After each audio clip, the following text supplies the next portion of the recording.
Hi everyone, welcome to another session of Media TV. Cool. My name is Alumni and got a couple of news for you this evening. Without much ado, the first one has to do with the five Chinese men released after lobby by ex-immigration. Now, what really makes this quite interesting is the fact that these guys, just like every other place, you have every country has its own immigration law. And unfortunately, in Nigeria, they seem to actually take it for granted. Like, well, in other people's country, they actually take it extremely seriously. But once it's come to our own country, we kind of interfere. We don't allow the rule of law to actually work. This is the reason why this edition is really, really interesting. Let me bring this up.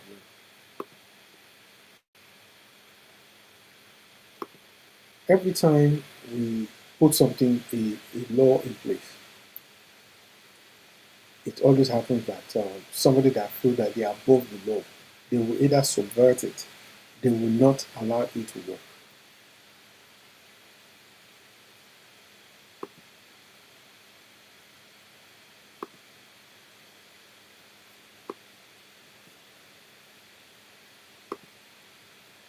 Now, it says the five men were arrested on August 12, 2025, during a joint sting operation by immigration authorities and the Department of State Services, DSS, and subsequently held in detention facility at the NIS headquarters, Sauka, along Airport Road in Abuja. Five Chinese nationals arrested by the Nigerian Immigration Service have been released. This was Sahara Reports that actually brought this up. The five men were arrested on August 12, 2025, during a joint sting operation by immigration authorities and the Department of State Security and subsequently held in detention. The five nationals initially faced deportation under Section 44 of the Immigration Act. Zhang Damo, 46, sales manager charged with quota trafficking. Section 38. Queen Jane, 48, sales manager on TWP, charged with visa misuse. Section 56. Tank Pan, 41, interpreter on TWP, charged with visa misuse. Section 56. Link Jianfeng, 52, business manager on TWP, charged with visa misuse. Section 56.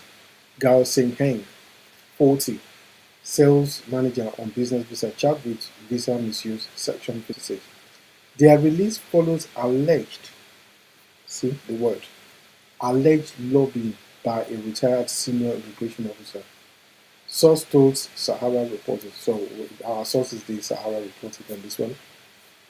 It was a retired DIG that used his influence to quietly secure the release of the five Chinese nationals arrested during the enforcement exercise, one of the sources said.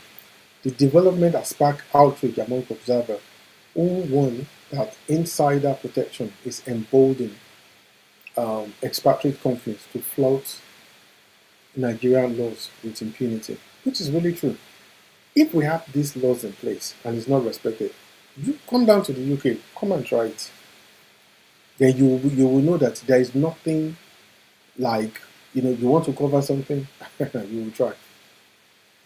The source added, the Nigerian Immigration Service has uncovered massive irregularities at Nigerian Royal Castle Ceramic Company Limited, located in Shagamu, Ogun State, exposing the company as a hub of immigration, labor, and corporate law violations.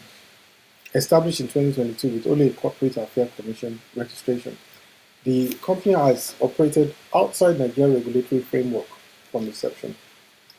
Our NIS findings reveal the Royal Castle Ceramic never applied for or obtained a business permit or establishment quota requirement under Section 36 and Section 38 of the Immigration Act 2015 for any expatriate company operating in Nigeria. Instead, the company relied on expatriates deployed from other firms without lawful transfer or quota slot approvals, a practice categorized as quota trafficking. Some of the expatriates were recruited under inappropriate visa categories, including business visas and temporary work permits. TWT, which do not permit permanent or managerial employment. Equally troubling is the company refusal to comply with statutory reporting obligations since its establishment.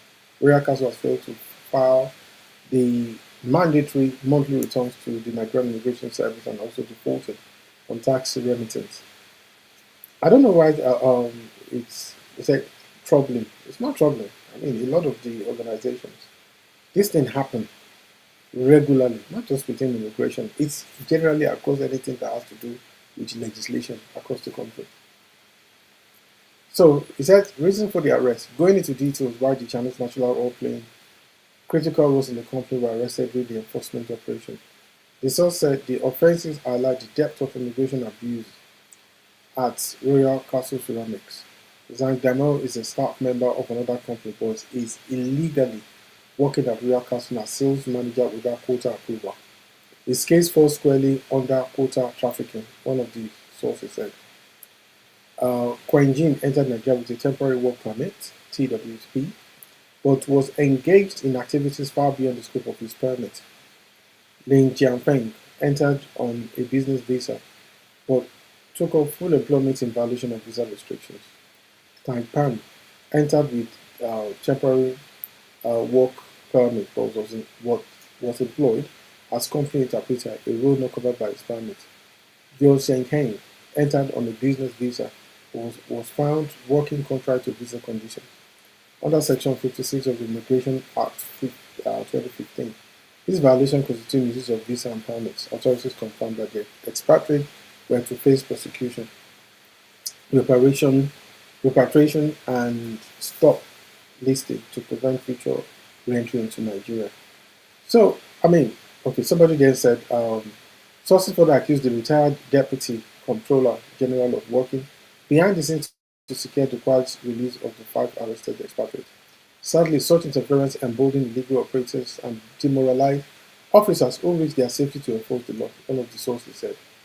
I mean, if you look at it, in other areas, the same thing, the police will arrest a kidnapper, then with evidence, then before you know it, within days or a week, the kidnappers are released, and the kidnappers will go to the area where they were operating or to the house of their victim to go and show them that, see, we are above the law. So this, I mean, I know that we're actually talking about immigration here, but this is one of the key things. Each time we have interference, orders from above, this is what we get. So I don't know what is troubling about it. Nothing. However, the worker insisted they possessed permanent residence permit, while one of them had only just arrived in Nigeria a week before his arrest. The workers also pointed to the fact that the NIS announced an amnesty window on July 28, 2025, allowing overstayers and undocumented to regularize their immigration status. However, they claimed that despite this policy, the detained Chinese will continue to face threats of deportation and the forced closure of their factory, even before an investigation or legal proceedings have been concluded. Obviously, there are vested interests, in what these people are doing by a above order from above person. When contacted, the immigration spokesman, Akisola Akinlabis, had said, all those allegations I can tell you are false. If you see us arresting any foreigner, you should know they have done something wrong. It is in our mission to ensure more foreign investment in the country. Also, a senior NIS official who said he was familiar with the matter insisted that security operatives lawfully arrested the 5 Chinese nationals for working in Nigeria without valid immigration documents. The truth about the issue is that these people are criminals, and that was why immigration officials arrested them. There is nothing like targeting or that someone is behind it, the top immigration source had said. These people are in Nigeria without any valid documents. They are carrying out business without any permits. Without any permits. But we have a lot of people that come into Nigeria now without permits. Anyway, don't let me even start with that. So I don't know when that will become a big issue. We've always had this issue. The source continued, on their amnesty, many people did not understand how it worked. The amnesty is for foreigners already in Nigeria, but could not revalidate their papers because of one issue or another. It is not for illegal immigrants like this suspect. And NIS asked where those who want amnesty to apply through our website, but do you know that none of them applied? What this signifies is that they don't care. They thought they could work in Nigeria without any valid documentation. When there's no documentation, they can carry out illegal acts, crimes without any trace. Why should they bother? Because one of God at the top will come and sort them out. Isn't it? So we've got the answer already. You see? So when we actually go to other countries, Nigerians are expected to obey the law without fear or favor. But in Nigeria, come, there's no issue. We are quite good. We are very happy to just, business as usual, just continue. That won't be an issue. Right, moving swiftly on.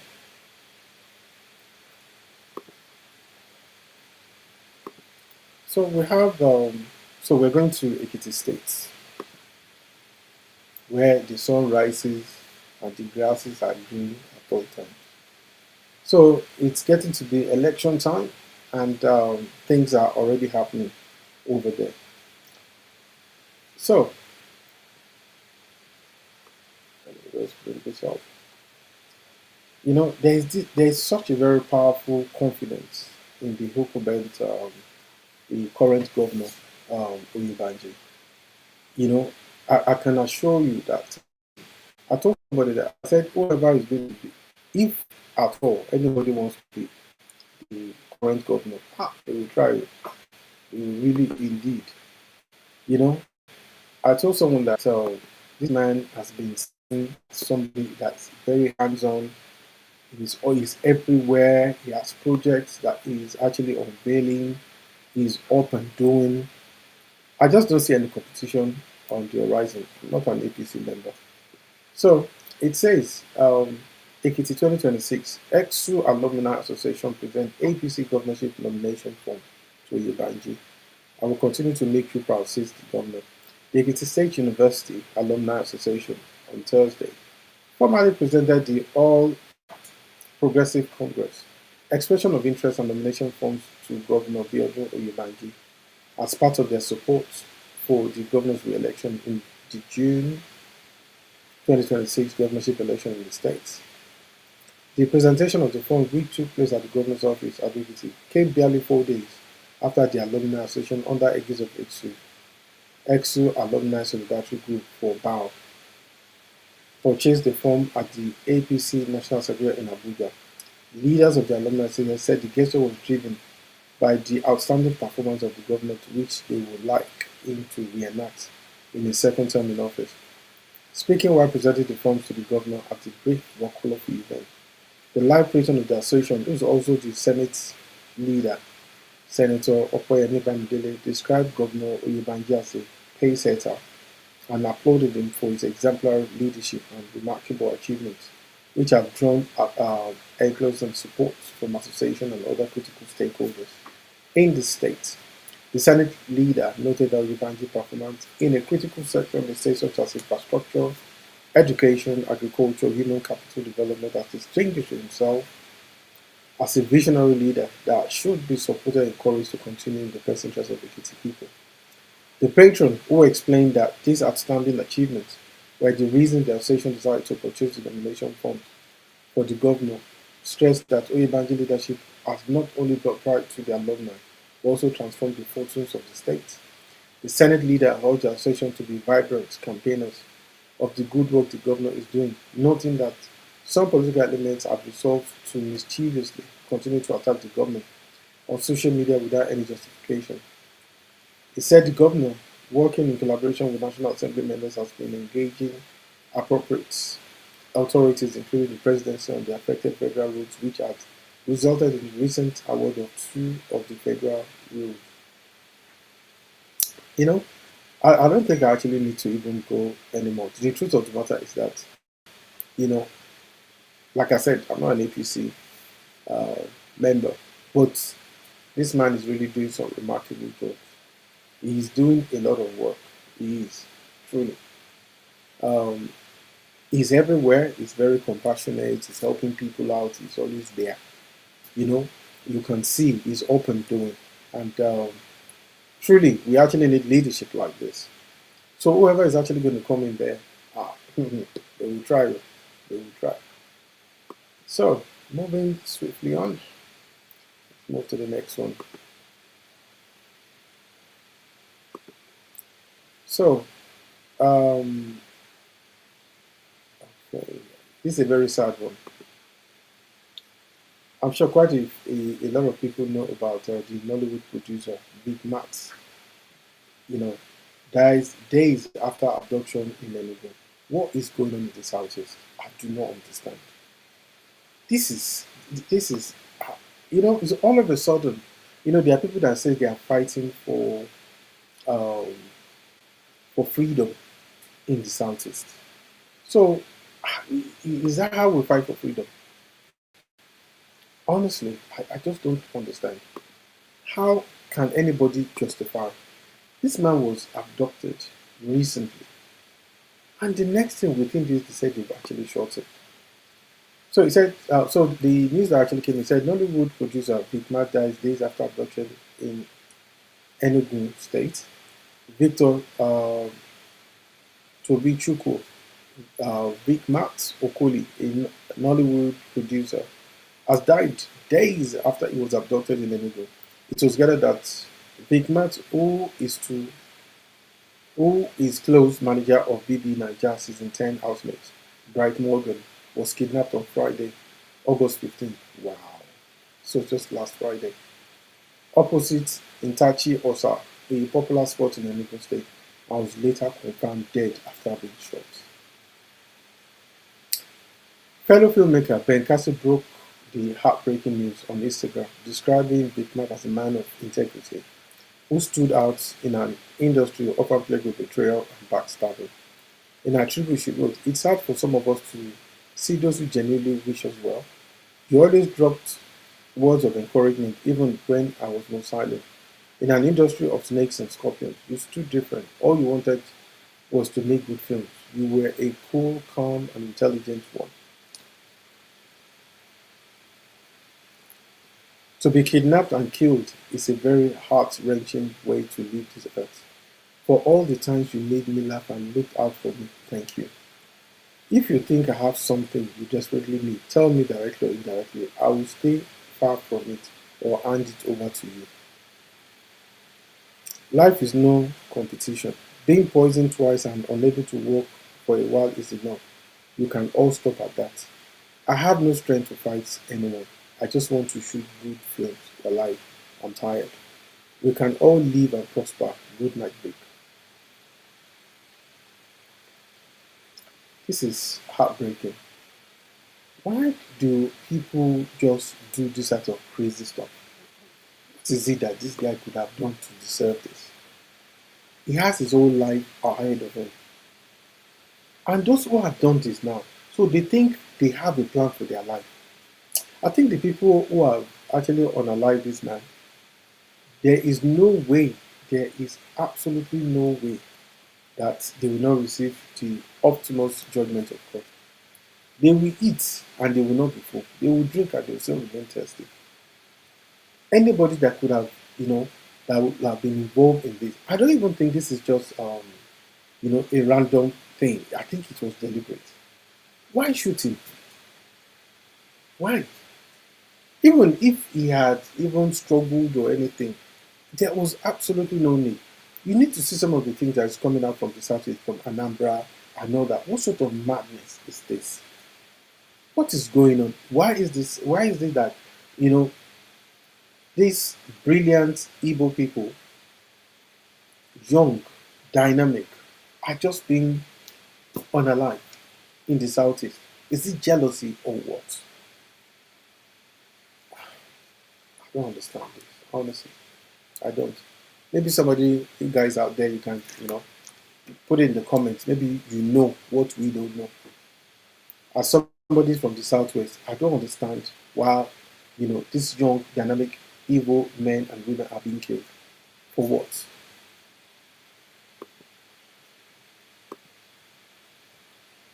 Such a terrible state of affairs. It's really saddening. The last but not the least, this one really this one, in fact, it was the word, this one vexed me. Seriously, yes. The former chief of army staff, um, this is one thing I don't understand constantly. When people are in power, they have the opportunity to be able to effect some changes, make positive impact, you know, do things in a way that will make, so that they will have, at least do it. Even, okay, you want legacy problem. You know, it's an ex-army chief, Buratai, proposed COVID-style nationwide lockdown in Nigeria to flush out terrorists, bandits, kidnappers. Nigerian former chief of army staff, Lieutenant General Tukur Buratai, retired, has called for a nationwide lockdown as a strategy to tackle the country's worsening security crisis. Nigerian cultural tourism packages. Buratai suggested that the government adopt a lockdown similar to the one enforced during the COVID-19 pandemic, arguing that such drastic measures could help flush out terrorists, bandits, and kidnappers who have continued to terrorize communities across the country. We can lock down this country to make sure everybody concentrates and deals with this cankerworm called terrorists, bandits, kidnappers, herdsmen, armed robbery, and so on. Buratai stated that he stated this while featuring on Channel's TV Sunrise Daily program on Friday. Buratai recalled his previous warnings about the prolonged nature of the conflict. He also cited the example of the Maiduguri flood, where the country came together to support the affected people as a model for mobilizing resources to tackle insecurity. Burata's proposal comes amid growing concerns about the country's security situation, with many citizens calling for more decisive action to tackle the menace of banditry and terrorism. He said, "If you can remember, just before I left office, of course, immediately when I left office, I was appointed ambassador of the Republic of Benin. I sent a lot of warning that this insurgency may last longer. I don't want to quote the number of years that I mentioned, but I said it will last longer. It is a sort of warning that really needs to have a long-term plan. It's not something that you just wish away. For example, I'm not trying to give any excuse, but the point is, where there is a national crisis, we need to mobilize everybody, not just the military alone. Look at COVID-19, how much was spent, how much was invested into information, into communication, into advertising, and so on, into palliative, into a lot of preventative measures. So much that the whole nation was locked down because of COVID-19. But we can do the same thing. We can lock down this country to make sure everybody concentrates and deal with this cankerworm called terrorism, banditry, kidnapping, herdsmen. It's very fundamental, very important.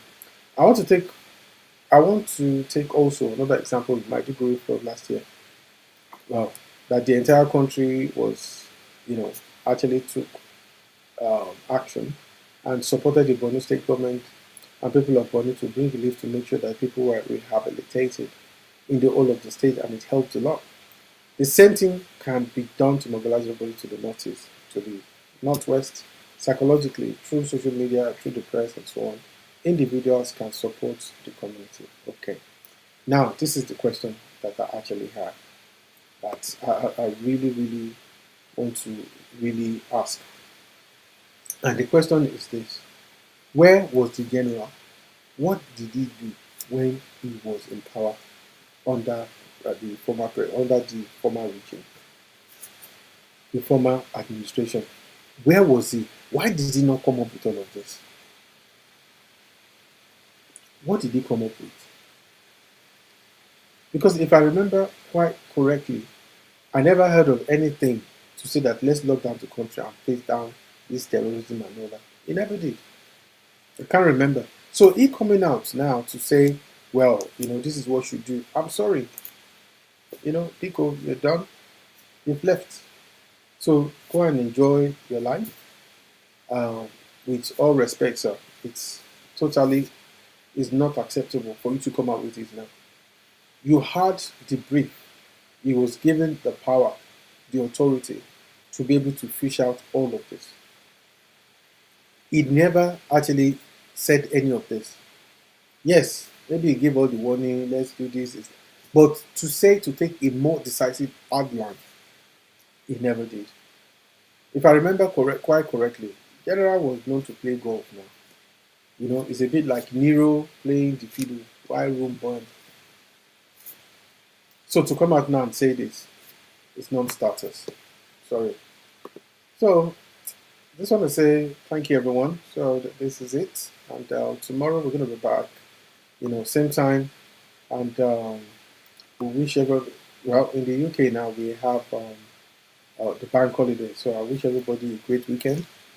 Godspeed, God bless, and see you guys tomorrow. And for those of us on NSPPD, so I wish all you guys, the NSPPD conference is going on. It's starting tomorrow.